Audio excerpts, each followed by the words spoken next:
Welcome to Prans and Sons.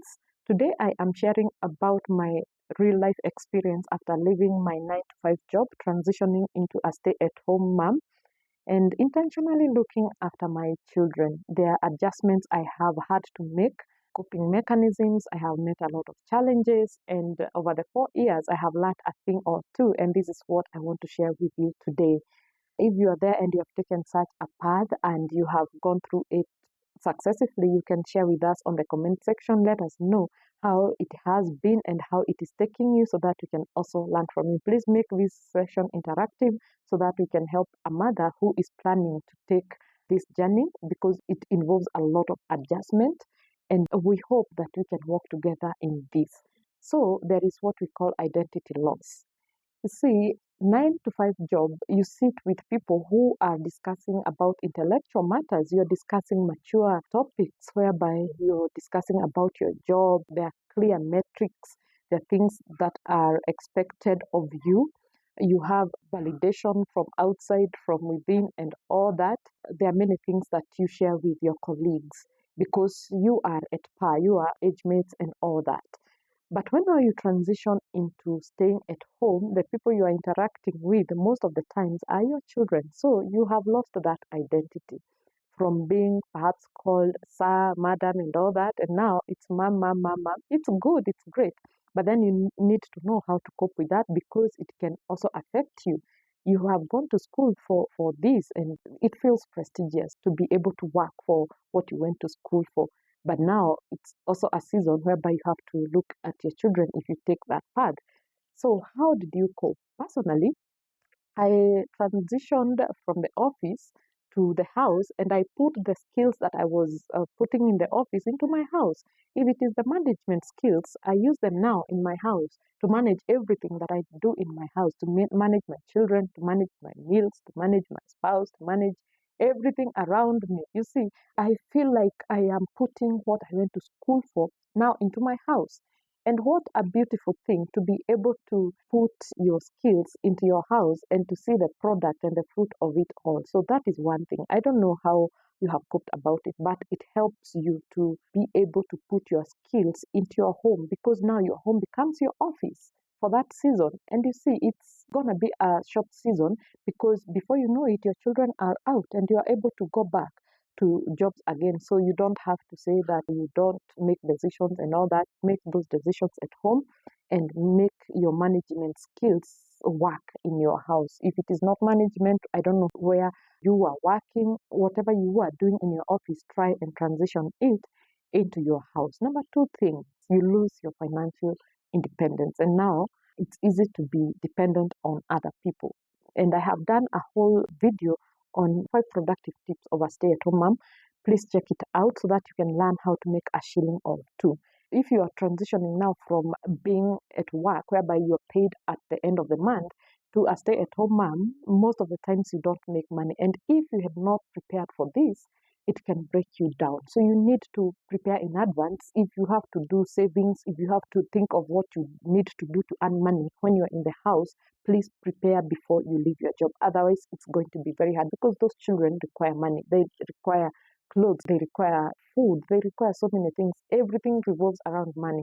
And now you see, you are transitioning from financial independence to dependence. If you have a spouse who is supporting such an idea, then well and good. But if you're on your own, perhaps a single mother, a widow, you need to focus on knowing how your finances are going to be sorted. Make sure your finances are put in place. You can start saving, you can start pulling your resources. Make sure you are cautioned for at least 3 months before you know what to do next when you are in the house. Because if you're not financially prepared, my friend, you are going to find it so hard to bring up your children. Now, there is what we call invisible labor, and that is my point number 3, isolation.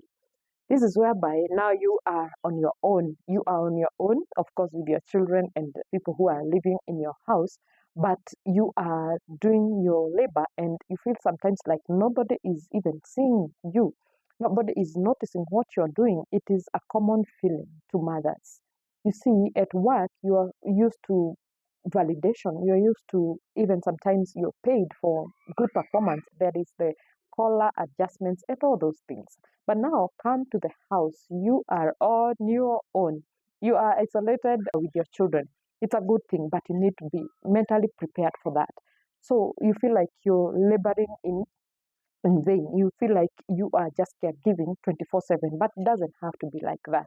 You see, staying at home does not mean just staying with your children across your four walls. No, look for things to do outside the four walls of caregiving. You can go to play dates. There are play dates that are a bit cheaper. You can pay like say 500, 300, and have your baby with you, play together with other children if they are not going to school, so that you feel the fresh air outside the house. You don't have to be in the house 24/7. You have to intentionally plan. Plan your schedule. You can take a walk with your children. You can go for meetings, meet other parents who are doing the same thing with you. You can have online meetings, virtual meetings. You can start something actually with parents who are like minded, so that you can remove your mind out from just being with your children and with everything in the house, and you do something different so that you can avoid burnout. You need to be able to talk. Grown-ups are wired to talk with other mature people. You don't have to be singing it all the time with your children. We are wired to intellectual discussions as well. You can start something like that. Discuss with your neighbors, discuss with other parents who are like-minded. Just be out of your house if need be. If it is with your children, be out of the house with your children. That will cause you to avoid the stay-at-home syndrome. And then there is what we call the career entry fear. This is a major one.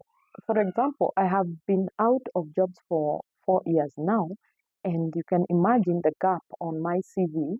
However much I have been to school, that is a huge gap.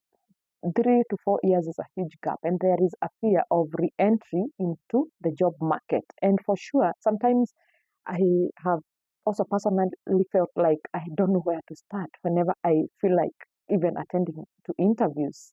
And it is possible to feel like you have a lot of fear of the unknown or the known in the job market. So, what I have learned is that you don't have to always be in the house and do nothing about your career. Because at the end of the day, the children will grow and they will go to school. You will not be in the house forever. Whether it is business, whether it is job, you will not be in the house forever, because you will need to be out and do other things that you have to do. Make sure as you stay in the house, look for things that you can learn, even on YouTube. There is so much DIYs on YouTube. You can learn a professional course so that when you are getting out, you're not starting from scratch. Make sure that you are developing yourself as you stay with your children. There are times that your children sleep. Although we are so tired when they finally sleep, just sacrifice for that time that you're staying in the house. Find time in your hands to do a course that will help you. It can take 3 months, it can take 6 months, but you are not fully out of touch of what is happening in the world. Just make sure that you are in touch of what is happening in the job markets, in the country, in the world. Just make sure that you know what is happening. Just don't allow yourself to be so focused on one thing and forget about the other dimensions of life, because life must go on. Whether you have children or not, life must go on, and you need to be all round. So you can consult. There is so much that you can do online. You can set up a consultancy agency whereby you can do it at the comfort of your home. Just look for things that you can do. You can be even a VA, but a VA, again, it's a full job.